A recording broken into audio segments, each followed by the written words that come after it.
En seulement 7 mois, j'ai mis fin à 7 guerres graves que le monde croyait impossibles à terminer. On disait qu'elles étaient interminables, mais moi, je les ai terminées. 2 d'entre elles duraient depuis 31 ans. Cela incluait le Cambodge et la Thaïlande, le Kosovo et la Serbie, le Congo et le Rwanda qui était une guerre cruelle et violente, le Pakistan et l'Inde, Israël et l'Iran, l'Égypte et l'Éthiopie, ainsi que l'Arménie et l'Azerbaïdjan. J'ai mis fin à toutes ces guerres. Nous ne devons pas permettre qu'une poignée de puissants arrogants nous ignore. Nous ne devons pas nous résigner à un monde où seule la force prévaut. Refusons le silence face à l'injustice. Si nous unissons nos forces et faisons entendre notre voix, personne, absolument personne, ne pourra nous ignorer. Pas même les gouvernements les plus arrogants et les politiciens les plus cyniques. Nous n'avons pas arrêté l'Holocauste, nous n'avons pas arrêté le génocide au Rwanda, nous n'avons pas arrêté le génocide de Srebrenica, nous devons arrêter le génocide à Gaza. Il n'y a plus d'excuses, aucune.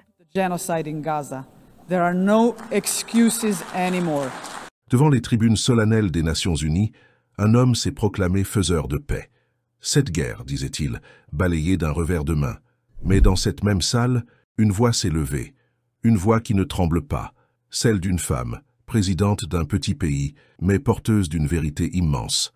Elle n'a pas applaudi, elle a dénoncé, elle a rappelé les génocides oubliés, les silences complices et les vies sacrifiées. Ce n'est pas une guerre de mots, c'est un combat pour la mémoire, pour la justice, pour Gaza, pour le Rwanda et pour l'humanité. Voici le choc entre le spectacle et le courage. Voici l'histoire d'un discours qui dérange. 6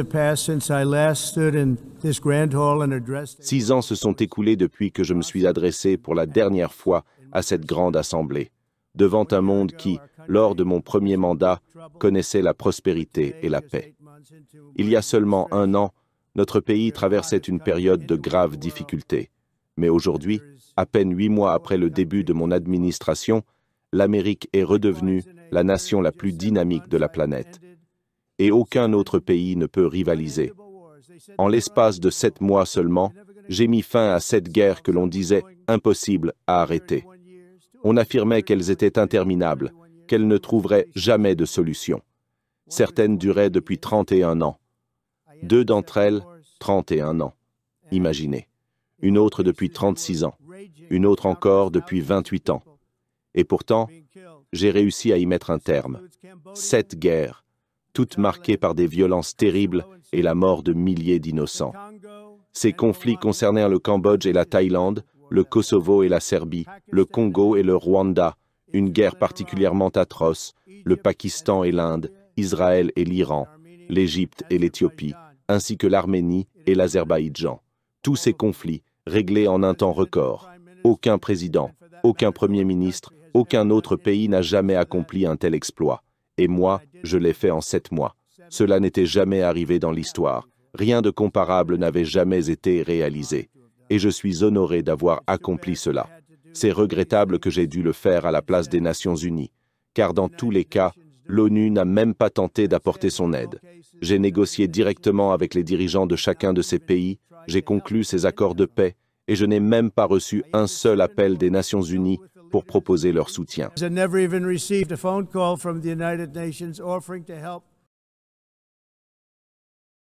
Ladies and gentlemen, excellencies. Mesdames et messieurs, Excellences. En 1945, la fin de la Seconde Guerre mondiale fut accueillie avec joie et l'on plaça beaucoup d'espoir dans une nouvelle ère de paix et de coopération incarnée par la création des Nations Unies. Cependant, ces espoirs furent rapidement éclipsés par le début de la guerre froide. Lorsque celle-ci prit fin en 1991, nous avons à nouveau osé croire que cela ouvrirait la voie à la vision d'une paix durable, de sécurité et de coopération, telle qu'énoncée dans la Charte des Nations Unies. Hélas, cette vision ne s'est pas matérialisée. En réalité, la situation s'est aggravée. Et voici pourquoi. Premièrement, le Conseil de sécurité, conçu comme le pilier même de la sécurité collective, échoue à répondre aux attentes du monde, s'il l'a jamais fait. Les 5 membres permanents étaient censés être des modèles pour le reste du monde, œuvrant pour la paix. Certains poursuivent plutôt leurs propres intérêts. Deuxièmement, la promesse des objectifs de développement durable vacille. Les progrès sont en retard et, avec la réduction de l'aide au développement, des millions des plus pauvres de ce monde sont repoussés encore plus loin de l'accès aux services les plus élémentaires. Troisièmement, le droit international semble au bord de l'irrélevance. L'indépendance des juges internationaux élus, l'intégrité des institutions de défense des droits de l'homme, la sécurité personnelle des défenseurs des droits humains et l'autorité de cette organisation sont attaquées.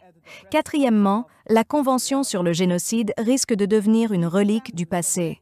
Certains États ont placé la Cour pénale internationale devant son plus grand défi.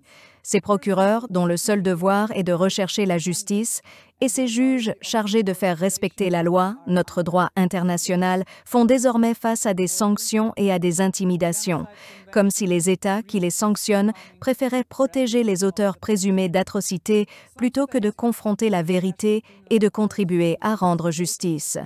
Cinquièmement, l'avis historique de la Cour internationale de justice affirmant que le droit international oblige les États à prévenir les atteintes au climat semble déjà caduque. Enfin, des États se retirent de l'accord de Paris sur le climat, du traité d'Ottawa, d'Agence des Nations Unies ou réduisent simplement leur financement. Chaque tel acte fragilise un peu plus le multilatéralisme, un système conçu non pour quelques puissants, mais pour le bénéfice de nous tous. Madame la Présidente, comment expliquer ces tendances à nos électeurs, à nos peuples et surtout à nos enfants? Devons-nous leur dire que c'est la nouvelle normalité, que la force fait le droit, que les puissants peuvent s'emparer de ce qu'ils veulent simplement parce qu'ils le peuvent, qu'ils peuvent tuer en toute impunité, polluer, faire la guerre et piétiner le droit international simplement parce qu'ils le peuvent? Sommes-nous prêts à regarder nos enfants dans les yeux et leur dire « Voilà le monde que vous hériterez et il n'y a rien que nous puissions y faire » ? Je propose la création d'un Forum mondial pour l'avenir, un mouvement inclusif d'États engagés en faveur du multilatéralisme, du respect mutuel et de la défense de notre vision commune, un mouvement déterminé à défendre le pacte et à en assurer la mise en œuvre à tous les niveaux. Alors que les États envisagent la mise en œuvre du pacte pour l'avenir, certaines solutions peuvent paraître contraignantes aujourd'hui, mais à long terme, mesdames et messieurs, elles ne sont pas optionnelles, elles sont systémiquement nécessaires. Le premier exemple est la réforme du Conseil de sécurité.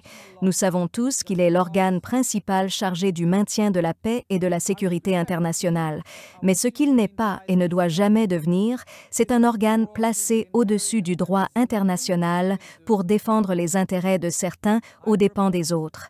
Si les interdictions du génocide et des crimes contre l'humanité sont reconnues, alors un membre permanent peut-il légitimement revendiquer un droit de veto dans de telles circonstances? Les États membres ont tenté de répondre à cette question par de nombreuses propositions de réforme, mais avec très peu de progrès. Voilà pourquoi nous devons oser aller plus loin aujourd'hui. Nous, l'Assemblée générale, devons franchir une étape audacieuse et demander un avis consultatif à la Cour internationale de justice sur cette question même. Madame la Présidente, le Pacte pour l'avenir définit clairement ce qui doit être fait pour changer notre monde en mieux. Le mandat du Forum mondial pour l'avenir serait de pousser dans cette direction. C'est pourquoi il doit être inclusif. Il ne doit pas être une simple coalition d'États. Il doit inspirer des centaines de millions de personnes, car lorsqu'il s'agit de dignité humaine, la communauté des individus partageant les mêmes valeurs est immense, diverse et sans frontières. La dignité humaine est indivisible. Nous devons la défendre, peu importe l'ampleur des obstacles. Pensez à la faim. À maintes reprises, l'humanité s'est levée sur tous les continents pour affronter ce fléau. Pire encore, la faim est aujourd'hui instrumentalisée, transformée en arme de guerre. Chaque jour, nous recevons des rapports sur des femmes et des enfants affamés parce qu'ils sont désignés comme cibles légitimes, comme ennemis. Quelle cruauté, quelle inhumanité, mesdames et messieurs! Nous ne pouvons plus permettre cela. Il y a 40 ans, des musiciens se sont élevés contre la faim. Au lieu des armes, ils ont utilisé la musique. Band Aid. Le monde les a entendus, mais pas assez fort, car la faim n'a pas été éradiquée. Aujourd'hui, nous avons la science. Nous pouvons, à une échelle inimaginable, affronter non seulement la faim, mais chaque acte de violence contre les êtres humains et toutes les peurs humaines. Certes, la science, la technologie et la connectivité mondiale sont trop souvent détournées par des dirigeants cyniques et des régimes bellicistes, mais elles peuvent aussi être mises au service du bien commun. Artistes, influenceurs, visionnaires disposant d'audiences de millions de personnes peuvent unir leurs forces avec les gouvernements des nations partageant les mêmes valeurs. Ensemble, leur voix en défense de l'humanité peut devenir irrésistible. Ensemble, eux et nous pouvons exiger une véritable action de tous les gouvernements, de tous les dirigeants mondiaux et communautaires pour la mise en œuvre du pacte pour l'avenir et tenir pour responsables ceux qui trahissent la dignité humaine à travers des guerres d'agression, des politiques génocidaires et des crimes contre l'humanité. Si nous unissons nos forces et faisons entendre notre voix, personne, absolument personne, ne pourra nous ignorer. Pas même les gouvernements les plus arrogants et les politiciens les plus cyniques. Bien sûr, de telles initiatives ne peuvent surgir de nulle part. Elles requièrent du leadership, un leadership fort, inclusif et courageux. Nous, les dirigeants d'aujourd'hui, ne sommes que les gardiens temporaires du pouvoir. Certains d'entre nous ne seront plus là après les prochaines élections, mais c'est précisément pour cela que nous devons agir maintenant. Notre responsabilité et notre destin seront jugés à l'aune de la manière dont nous traitons notre planète et ses habitants aujourd'hui. Nous ne pouvons nous permettre ni le silence, ni l'ignorance, ni la passivité, tant que nous détenons le pouvoir et la capacité d'agir. L'hésitation n'est pas une option, Madame la Présidente. Pour la majorité d'entre nous, membres des Nations Unies, ce n'est pas la force qui fait le droit, c'est l'inverse. Nous ne devons pas permettre qu'une poignée de puissants nous ignore. Nous ne devons pas nous résigner à un monde où seule la force prévaut. Nous, la majorité des membres des Nations Unies, devons être des modèles. Nous devons œuvrer pour un monde différent. Le Forum mondial pour l'avenir peut être la plateforme de la transformation dont nous avons tant besoin, où les partenariats avec les acteurs non étatiques et les entreprises seront indispensables. Les profits doivent enfin servir au développement de tous. L'innovation et la durabilité doivent être les moteurs de la tolérance, du respect mutuel et du dialogue inclusif. Est-ce trop demandé? Si nous, les dirigeants de cette planète, n'avons rien d'autre à offrir que la terreur, les conflits, la pollution, la peur, les inégalités et la guerre aux 8 milliards d'habitants de la Terre, alors nous devons affronter la vérité. Nous sommes complices de crimes contre notre civilisation et contre notre planète. Et pas seulement nous, chefs d'État, mais aussi les dirigeants des institutions internationales, les PDG, et chaque individu ayant le pouvoir de faire une différence partage cette responsabilité. Aucun de nous ne peut prétendre ignorer ce qui est en jeu. Si nous croyons en la dignité humaine pour tous, nous devons faire davantage. Un monde qui nourrit les vies et non qui les menace, nous devons dire oui à un multilatéralisme inclusif et un non retentissant au multipolarisme. Montrons que cette Assemblée générale peut et va faire la différence, comme elle l'a souvent fait par le passé. Montrons que nous rejetons l'arrogance, la haine et l'aveuglement volontaire face à l'absence d'égalité et de justice, face aux guerres d'agression, aux crimes contre l'humanité et au génocide, car ils nous divisent pour des générations. Et proclamons avec toute la sincérité nécessaire que nous assumons une responsabilité, à la fois personnelle et collective, de défendre l'humanité, le développement durable et le droit international, car c'est ce qui nous maintiendra ensemble, comme civilisation, pour des générations. Et Madame la Présidente, permettez-moi de terminer sur une note personnelle. Pour les générations futures, afin d'accomplir notre responsabilité en tant qu'êtres humains, afin d'être certains de nous trouver du bon côté de l'histoire, nous devons faire ce qui est juste. Nous n'avons pas arrêté l'Holocauste, nous n'avons pas arrêté le génocide au Rwanda, nous n'avons pas arrêté le génocide de Srebrenica, nous devons arrêter le génocide à Gaza. Il n'y a plus d'excuses, aucune. We must stop the genocide in Gaza. There are no excuses anymore. None.